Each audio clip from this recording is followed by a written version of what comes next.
তো আজ হচ্ছে হনুমান জয়ন্তী।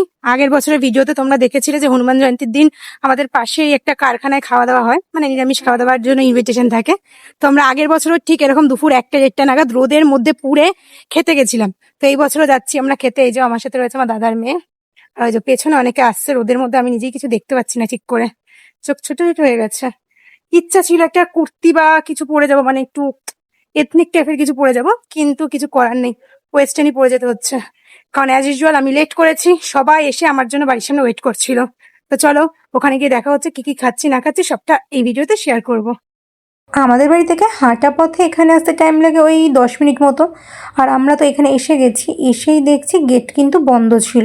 তোমরা যারা আমার আগের বছরের ভিডিও দেখেছো হনুমান জয়ন্তীর দিনের, তারা দেখেছিলে সেম গেট ছিল, সেমভাবেই ডেকোরেশন করা ছিল। যেহেতু গেট বন্ধ তাই জন্য বৌদি এখন গেটে ঠক ঠক করছে। আর সেই দেখে একটা সিকিউরিটি গার্ড কিন্তু দরজা খুলে দিয়েছেন।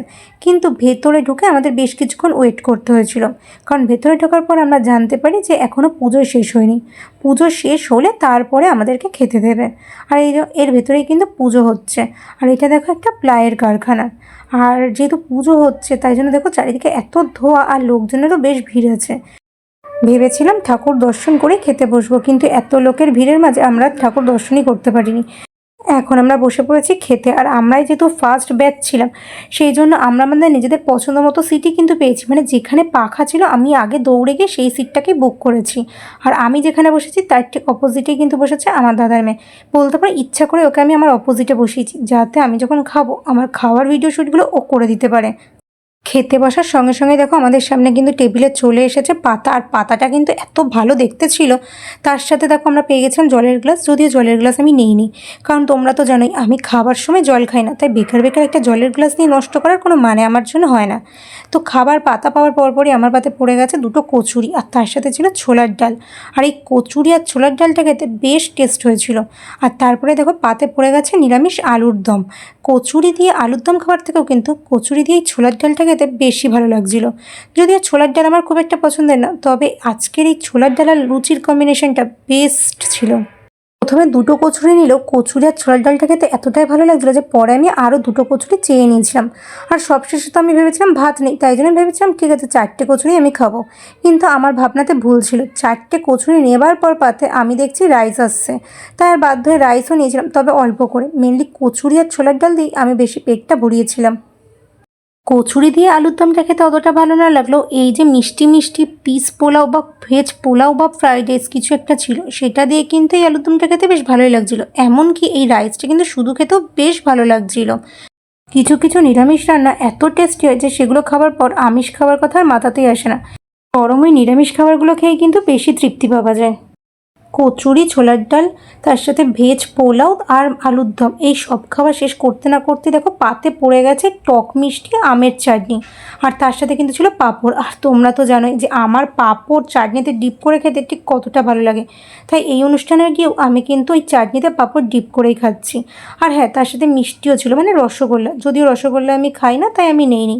আর এই যে আমাদের খাওয়া দাওয়া কমপ্লিট হয়ে গেছে, তাই এখন আমরা চলে এসেছি হাত ধোয়ার জন্য। এবার হাত টাত ধুয়ে বাড়ি ফেরার পালা, কারণ খেতে এসেছিলাম, খাওয়া আমাদের হয়ে গেছে। খেতে এসেছিলাম, খাওয়া দাওয়া কমপ্লিট হয়ে গেছে, আবার রোদের মধ্যে মাথায় ছাতা নিয়ে যাচ্ছি এবার বাড়ির দিকে। বিকালে প্ল্যান আছে, একবার হনুমান মন্দির যাবো। আছে আমাদের বাড়ির কাছে হনুমান মন্দির আছে, আগের বছরও গেছিলাম। তো দেখি কতটা কি করতে পারি। চলো। এখন বাজে ওই সন্ধ্যে 7টা মতো। আমি আর আমার দাদার মেয়ে যাচ্ছি হনুমান মন্দিরের দিকে। এই হনুমান মন্দিরটা আমাদের বাড়ি থেকে হাঁটা পথে ওই 15 মিনিট মতো টাইম লাগে। অন্যবার মানে আগের বছরও আমরা কিন্তু এসেছিলাম এই হনুমান মন্দিরে কবে বিকেলবেলা, কিন্তু এইবারও আমাদের প্ল্যান ছিল বিকেলবেলায় আসবো। কিন্তু ওই খাওয়া দাওয়া করে বাড়ি এসে শরীর এত কষ্ট হচ্ছিল গরমের রোদে যে একটু আমরা রেস্ট নিয়ে নিয়েছিলাম। তারপরে বৌদিদের সাথে কথা হয় এবং বৌদিরা বলে সন্ধ্যেবেলা আসবে। তাই আমি আর আমার দাদার মেয়ে কিন্তু এখন ওই 7টা বাজে আমরা পৌঁছে গেছি হনুমান মন্দিরে। আজ যেহেতু হনুমান জয়ন্তী, দেখো মন্দিরের ভেতরে আর মন্দিরের বাইরে ঠিক কত পরিমাণে ভিড়।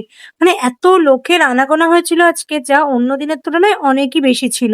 আর তার থেকেও মেন দেখো মন্দিরটাকে আজকে কত সুন্দর লাইটিং দিয়ে সাজিয়েছে, দেখতে কি ভালো লাগছে না মন্দিরটাকে। চলো মন্দিরের ভেতর গিয়ে দেখা যাক আদৌ দাঁড়ানোর জায়গা পাই কিনা আমরা। বাপরে বাপ, কি পরিমাণে ভিড় দেখো আজকে মন্দিরের ভেতরে। আমরা তো দাঁড়িয়ে দাঁড়িয়ে জাস্ট ঘেমেই যাচ্ছি, মনে হচ্ছে পুরো আজকে হাফ বয়েল হয়ে যাবো আমরা, এত গরম লাগছে এই ভিড়ের মধ্যে। এত মানুষের ভিড় দেখে মনে হচ্ছে পৃথিবীর সব মানুষই যেন আজকেই হনুমান মন্দিরে চলে এসেছে। মাথার ওপর অনেকগুলো পাখা চলছে, তবুও একটু স্বস্তি মিলছে না। গরমটা ভীষণ পরিমাণে লাগছে, তার উপর ঘামও হচ্ছে ভীষণ ভাবে।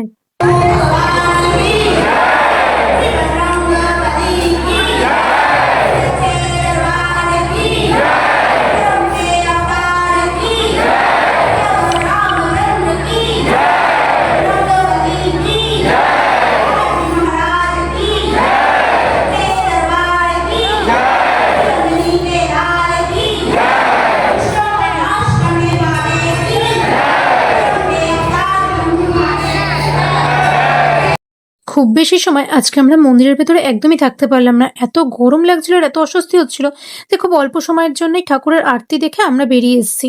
কারণ এখন আমরা দাঁড়িয়ে আছি ভোগ প্রসাদের লাইনে।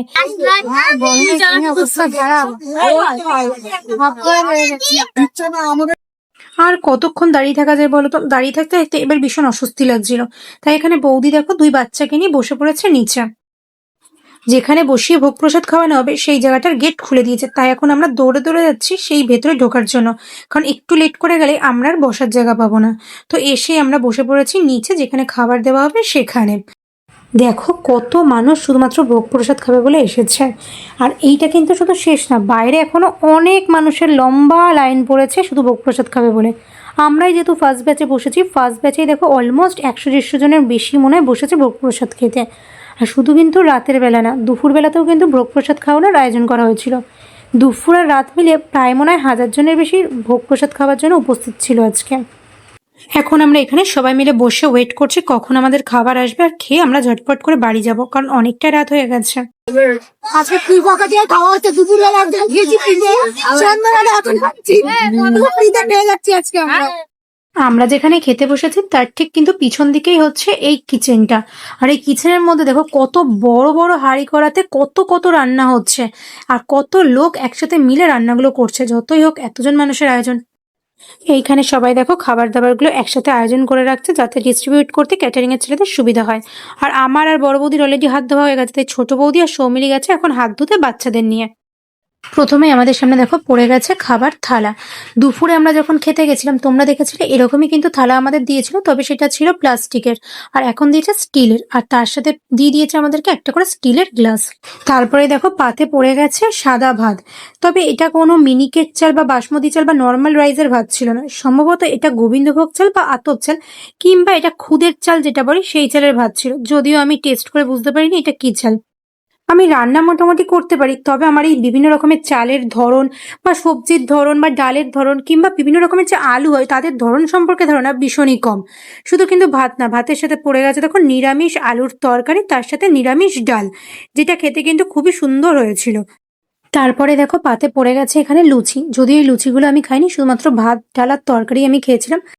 ভাত ডাল তরকারি খাওয়া শেষ করতে না করতে পাতে পড়ে গেছে দেখো টক টক আমের চাটনি, তার সাথে ছিল ছোট্ট ছোট্ট পাঁপড়। আর তোমরা তো জানোই যে আমার আমের চাটনি হোক বা যে কোনো চাটনির সাথে পাঁপড় ডুবিয়ে খেতে ভীষণ ভালো লাগে। আর দেখো তার সাথে কিন্তু দিয়ে দিয়েছে এখানে বোঁদে। কি খাবিয়েছে বা খাবারের স্বাদ কেমন ছিল সেই নিয়ে কোনো কথাই আমি এখানে বলবো না, কারণ এতজন মানুষকে বিনামূল্যে যে আজ ভোগ প্রসাদ খাওয়ানো হয়েছে সেটাই অনেক বড়। আর এখানে আমার দাদার মেয়ে এখনো বসে বসে খাচ্ছে, কারণ ও তার আগে একজন বাচ্চা ছিল ওর পাশে, তার সাথে খেলতে ব্যস্ত ছিল। সেই বাচ্চাটা চলে যাবার পর ও এখন একটু মন দিয়ে খাচ্ছে। সন্ধ্যের দিকে যেহেতু মন্দিরে বেশ ভিড় ছিল, আমি আর আমার দাদার মেয়ে বেশ কিছুক্ষণ দাঁড়িয়ে আরতি দেখলো, বেশিক্ষণ কিন্তু মন্দিরের ভেতর থাকতে পারিনি, বেরিয়ে গেছিলাম। তাই খাওয়া দাওয়া কমপ্লিট করার পর আবার চলে এসেছি আমরা মন্দিরের ভেতরে। এতক্ষণ আমরা দূর থেকে ঠাকুরকে দেখলো, এবার আমরা ঢুকেছি মন্দিরের একদম যেখানে ঠাকুর আছে তার ঠিক সামনেই। আর দেখো কি সুন্দরভাবে ঠাকুরটাকে সাজানো হয়েছে ফুল দিয়ে। খাওয়া দাওয়ার পর ভীষণভাবে জল তেষ্টা পেয়ে গেছিল আমার আর সৌমিলির, তাই এখন আমি এসেছি এখানে জল ভরার জন্য, মানে জল ভরে খাওয়ার জন্য। আর দেখো তাও সামনে কত ভিড়, কারণ অনেক লোক এসেছিল, সবারই কম বেশি জল তেষ্টা পাচ্ছিল। তাই সেই লাইন পেরিয়ে গিয়ে জল নিয়ে আমি আর সৌমিলি তারপরে জল খেয়েছি। অলরেডি বেজে গেছে প্রায় রাত 9টা, তাই আর আমরা আর খুব বেশি লেট না করে এবার মন্দির থেকে নিজেদের জুতো কালেক্ট করে নিয়ে বেরিয়ে যাচ্ছে। আর এইটা হচ্ছে দেখো মন্দিরের আর একটা গেট, মানে মন্দিরের পেছনের দিকের গেট। অন্যদিন কিন্তু মন্দিরের সামনের গেটটা আমি দেখেছি বন্ধই রাখে, এই গেটটাকে খোলা রাখে। আর মন্দিরের সামনের গেটের থেকেও পেছনের গেটটা দেখো বেশ সুন্দর করে কিন্তু ডেকোরেশন করেছে। আমি আর সৌমিলি মন্দির থেকে জল খেয়ে বেরোলেও আমাদের সাথে যে বৌদিগুলো ছিল তারা কিন্তু জল খেয়ে বেরোয়নি, তাদেরও জল তেষ্টা পেয়েছিল এবং তাদের সাথে যে দুই ছেলে ছিল তাদেরও খুব জোরে জল তেষ্টা পেয়েছিল। তাই আমরা আবার মন্দিরের ব্যাক সাইডের যে দরজা আছে সেই দরজা দিয়ে ঢুকেছিলাম জল খাওয়ার জন্য।